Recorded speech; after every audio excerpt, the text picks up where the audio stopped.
Suami bilang, aku mau ke depo bangunan, dia bilang gitu. Oke. Nah, pada waktu saya mengantarkan suami keluar, suami saya bilang, itu tolong ya ada pot, kamu pindahin. Yang kecil aja, yang besar jangan karena berat. Karena pada waktu itu rumah kita mau dibikin kayak carport buat parkiran mobil untuk sebelah gitu. Dan pada waktu saya pindahin pot yang kecil itu, setelah selesai, saya tuh berasa badan saya kayak nggak enak gitu, meriang gitu kan. Kenapa gitu ya, saya pikir mungkin karena cuaca panas, karena itu sekitar jam 12 siang, mungkin badan saya jadi nggak enak. Akhirnya saya masuk ke dalam rumah. Pada waktu saya masuk ke rumah, kok badan saya semakin nggak enak gitu loh, kayak orang meriang panas dingin gitu. Dan saya naik ke atas, saya mau istirahat. Jadi yang saya rasakan pada waktu itu badan saya kan nggak enak ya, seperti kayak orang meriang panas dingin begitu. Yang saya rasakan seperti ada sesuatu binatang gitu yang merambat mau naik ke atas gitu loh. Itu dari bawah sini dia naik gitu, seperti jadi kayak kita nih mau dipantek gitu loh. Dan itu yang saya alami, bahkan sampai di atas ini, itu saya benar-benar udah nggak bisa gerak. Mulut ini seperti nggak bisa mengeluarkan suara, seperti kecekik gitu. Waktu itu saya naik ke ruang kamar saya, istri saya udah mulai seperti kaku. Saya kira dia seperti kayak gejala stroke. Terus kemudian saya bawa dia ke rumah sakit. Dan yang lebih heran lagi, waktu suster itu meriksa detak jantung saya, itu saya lihat dengan mata kepala sendiri, itu begitu alat itu dipasangkan di dada saya, itu alat langsung bergetar, goncang seperti ada yang menggerakkan. Dan suster itu langsung terkaget-kaget, ini kenapa ini alat? Langsung mereka cabut, mereka pasangkan lagi, begitu lagi. Padahal itu alat baru dipasangkan ke pasien, dan tidak pernah seperti itu. Dan akhirnya saya nggak tahu apa yang terjadi sama diri saya.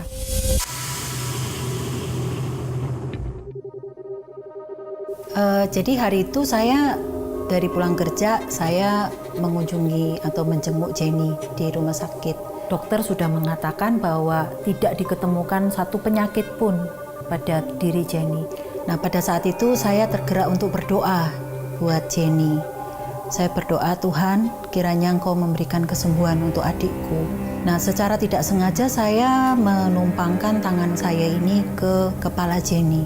Setahu saya dia mengalami kelumpuhan total ya, hanya bisa bergerak ibu jari saja. Tapi saya sungguh luar biasa kaget. Jadi dia menggeram, disitulah dia berontak. Tiba-tiba tangan kanannya mencekik leher saya, kemudian tangan saya yang kanan ini digigit, masuk ke dalam mulutnya, dan itu benar-benar digigit. Saya gemetar sekali, saya cuma bilang, dalam nama Tuhan Yesus keluar kamu, dalam nama Tuhan Yesus keluar kamu. Saya cuma berbicara seperti itu. Dan kami bertiga, saya, sepupu saya Michelle dan juga suaminya, berusaha untuk menenangkan diri Jenny, tetapi kita kalah tenaga. Seperti ada suatu kekuatan luar biasa yang mau berontak, dan pada saat itulah saya langsung menunjuk muka Jenny dan saya bilang, siapa kamu? Dan ternyata Jenny bilang, aku iblis. Saya tidak pernah mendengar suara yang sedalam dan seberat itu. Saya tidak takut, saya merasa bahwa Yesus akan menolong saya, dan saya bilang, keluar kamu dari tubuh Jenny. Dan dia berkata, tidak, aku tidak akan keluar. Jenny milikku. Dia terus berontak dan kami terus melawan tubuh Jenny yang mempunyai kekuatan luar biasa. Saya merasa bahwa ada satu kekuatan yang diberikan kepada kami, bahwa kami terus untuk berdoa di situ, dan gak lama kemudian Jenny terpelanting ke belakang di tempat tidur dan dia kembali tidak sadarkan diri. Dan setelah itu beberapa kali dia juga mengalami manifestasi, dan itu terus berulang sampai kami juga tidak tahu lagi harus berbuat apa. Sehingga singkat kata kami akhirnya membawa dia ke sebuah persekutuan. Ternyata hamba Tuhan itu menyatakan bahwa benar apa yang masuk di dalam tubuh Jenny adalah Lucifer sendiri.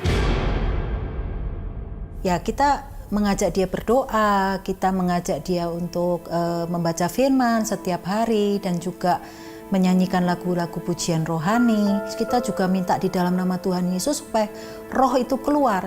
Tetapi apabila Jenny sendiri tidak bekerja sama, dalam tanda kutipnya dia tidak mau, ya itu tidak mungkin akan keluar. Karena kita sebagai pribadi kita diberikan kebebasan. Mana yang kita pilih? Roh yang benar atau roh yang jahat? Saya rasanya sudah tidak bisa berpikir apapun. Saya tetap berontak. Dalam nama Yesus, keluar kamu. Kamu tidak bisa merampas jiwa Jenny dari tubuhnya. Tapi puji Tuhan, disitulah kami melihat bagaimana kuasa Tuhan bekerja. Jenny berhasil dilepaskan setelah melalui pergumulan dan melalui pergulatan dengan hamba-hamba Tuhan tersebut. Dan akhirnya dia bisa dilepaskan dari kuasa gelap tersebut. Dan saat itu terbuka mata saya. Dan saya melihat orang-orang di sekeliling saya, yaitu hamba Tuhan yang melepaskan saya, kakak saya Bu Nia, suami saya Pak Joni, dan 2 orang pendoa syafaat. Memang saat itu kondisi saya mengalami suatu permasalahan keluarga, berselisih pendapat dengan kakak saya, sampai kami sempat putus hubungan sebagai saudara. Terus belum lagi saya juga ada ribut sama suami, masalah anak dan lain-lainnya. Iya, jadi mungkin saat itu hati saya benar-benar pahit ya. Saya merasa sakit hati dengan apa yang saya alami. Jadi itu membuat hati saya kosong dan itulah yang membuka celah setan itu masuk ke dalam hati saya. Iblis itu seperti singa yang mengaum-ngaum. Di saat kita lengah, disitulah dia masuk. Kenapa? Yang dihantam dan diserang oleh iblis adalah yang pertama pikiran dan hati kita. Nah, kalau sudah pikiran dan hati kita yang diserang sama iblis, semuanya akan hancur. Kita jangan sampai bengong, kita jangan sampai terlarut-larut. Tapi kita datang ke kaki Tuhan, kita menangis di kaki Tuhan, kita minta Tuhan bantu kita untuk masalah kita. Pasti Tuhan akan bantu.